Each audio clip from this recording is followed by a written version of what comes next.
Oke, halo guys, halo kawan-kawan semua. Kembali lagi di channel Investor Logis. Kali ini kita akan membahas tentang saham-saham yang akan kemungkinan akan membagikan dividen di mendekat-dekat akhir tahun ini.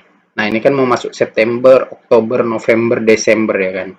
Nah, ini saya buat analisanya di tanggal 29 Agustus 2023 pukul 10.37, market udah buka IHSG di 6.959. Oke. Nah, jadi biasanya yang membagikan dividen lebih dari satu kali setahun itu dan dividennya besar itu adalah saham-saham dari perusahaan pertambangan batu bara. Jadi kita langsung merujuk ke sana. Oke, langsung saja. Nah, di sini sudah bisa kita mendapatkan data dari aplikasi Stockbit. Nah, kan ini deretan perusahaan yang membagikan dividen yield paling besar pada tahun 2022. 2023 ya. Nah, jadi SCPI di sini paling besar ini kan udah nggak ada lagi, udah suspend sahamnya, udah nggak ada lagi di bursa. Nah, yang pertama sekarang kita akan mengecek 10 perusahaan dengan dividen terbesar dan kita analisa apakah di antara 10 ini ada yang akan membagikan dividen kira-kira di akhir tahun yang tinggal 4 bulan lagi ini. Oke, langsung saja kita analisa. Yang pertama ada BSSR. Ini BSSR. Nah, Bara Multi Sukses Sarana Tbk BSSR, harga sahamnya hari ini 3.950. Oke. Nah, jika kita lihat di sini track record mereka membagikan dividen, maka kita bisa simpulkan bahwasanya mereka cukup rutin membagikan dividen, cuman untuk besaran dan berapa kalinya tidak rutin. Karena di sini 2015 dua kali, 2016 sekali, 17 dua kali, 18 dua kali, 19 sekali, 20 sekali, 21 dua kali, 22 tiba-tiba 4 kali. 2023 sampai saat ini masih sekali di bulan Juni 341 dividennya. Oke. Nah, jadi kalau kita perhatikan di sini polanya, mereka di 2022 membagikan dividen di rentang waktu sisa ini, 4 bulan terakhir ini ada di September dan Desember. Oke. Di 2021 September. 2020 gak ada, hanya Juni. 2019 juga hanya April. 2018 Oktober, 17 Oktober, 15 Oktober.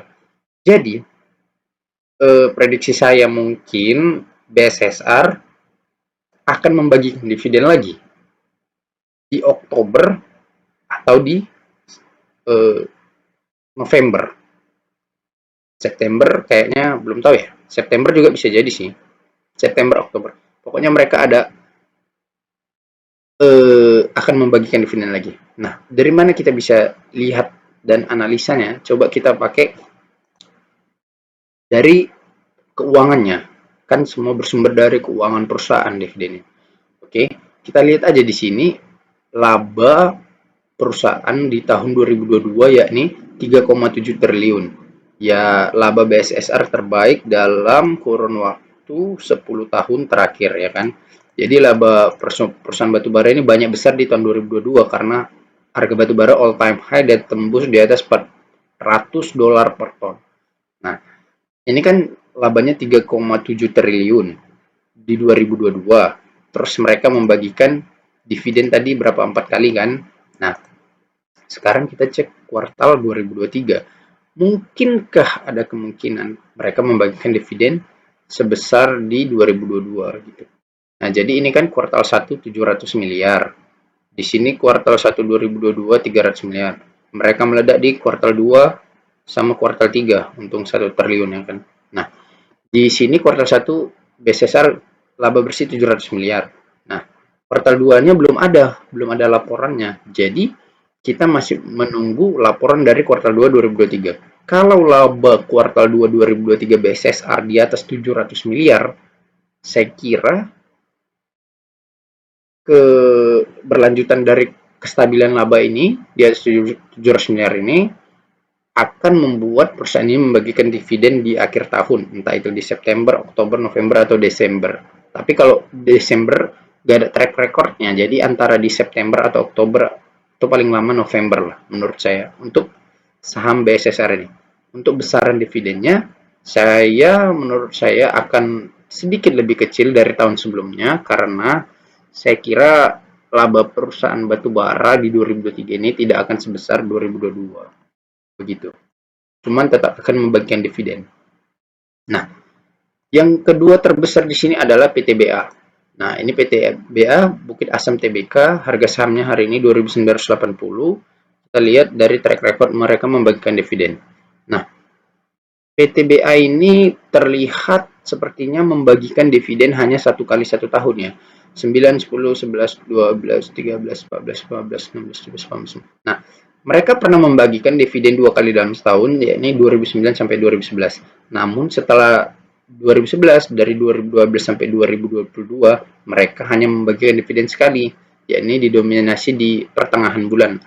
Nah, jadi 2023 ini mereka sudah membagikan dividen, dan dividennya ini adalah seluruh dari laba bersih loh, dividen PTBA ini.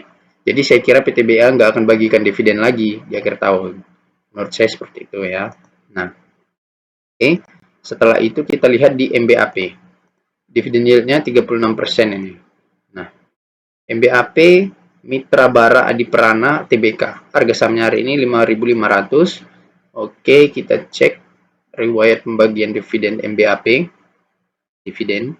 Nah, kita bisa lihat di sini bahwasanya MBAP ini rutin membagikan dividen 2 kali dalam setahun. Rata-rata dividen kedua dibagikan di ada di November, Agustus, Oktober, September. Nah, jadi menurut saya mereka akan membagikan dividen sekali lagi. Kenapa seperti itu? Karena mereka memang sejak awal konsisten membagikan dividen 2 kali dalam setahun. Jadi 2023 baru di bulan Juni kan. Nah, biasanya kalau kita lihat polanya, kalau mereka bagi Juni, September akan bagi. Juni, Oktober bagi. Juni, Agustus bagi. Juni, November bagi. Nah, jadi kecenderungannya antara September, Oktober, November. Ya kan? Tapi tidak di Desember. Antara di 3 bulan ini. Jadi menurut saya mereka juga akan membagikan dividen di antara 3 bulan menjelang Desember. Nah, kalau kita lihat di sini secara laba bersihnya, apakah memungkinkan mereka untuk membagikan dividen? Nah, laba terkuat dari MBAP ini sama seperti perusahaan pertambangan batubara lainnya. Mereka kuat di 2022, 2,7 triliun. Oke, kalau kita lihat secara kuartal, 2,7 triliun itu dihasilkan dari kuartal 1 2022 mereka untung 640 miliar, kemudian lanjut kuartal 2 1 triliun 800 300. Oke. Kita lihat kuartal 1 2023 mereka untung 163 miliar. Kecil ya, semakin mengecil. Nah, kalau laporan kuartal 2-nya belum terlihat, jadi kalau misalnya kuartal 2-nya di atas rata-rata, jadi laba MBAP di kuartal 2 harus di atas 600 miliar kalau mereka mau membagikan dividen, atau di atas 800 miliar. Kalau di bawah itu saya kira mereka tidak akan membagikan dividen MBAP ini karena laba bersihnya pun kecil. Gimana membagi dividen kan gitu.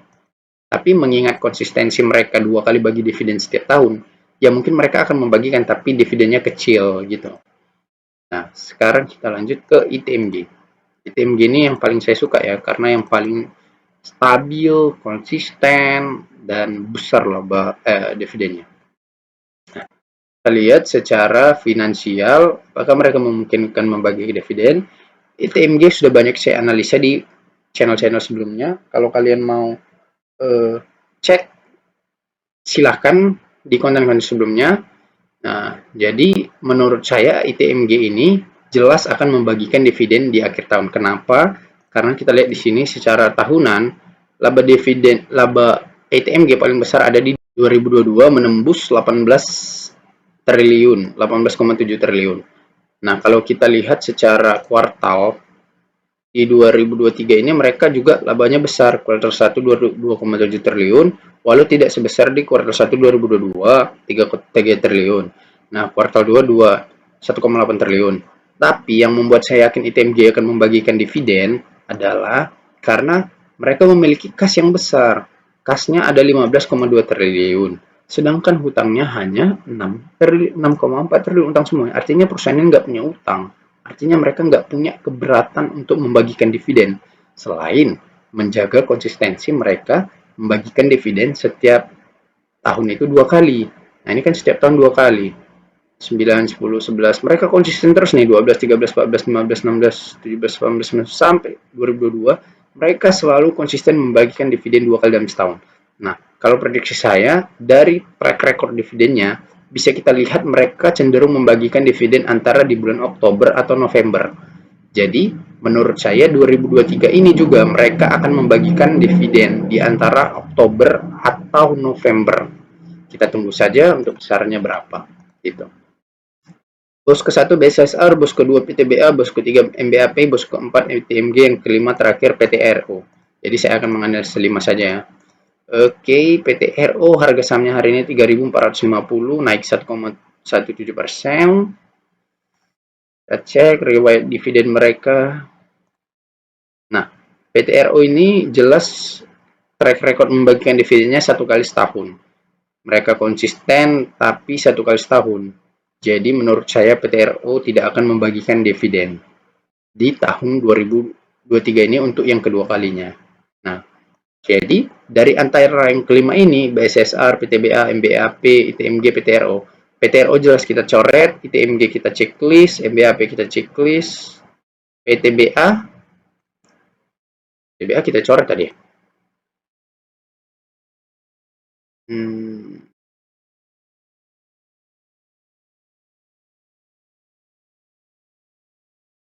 Ya, PTBA kita coret karena mereka membagikan dividen 1 kali setahun. Oke, PTBA kita coret, BSSR kita tanda tanya karena kemungkinan iya, kemungkinan enggak.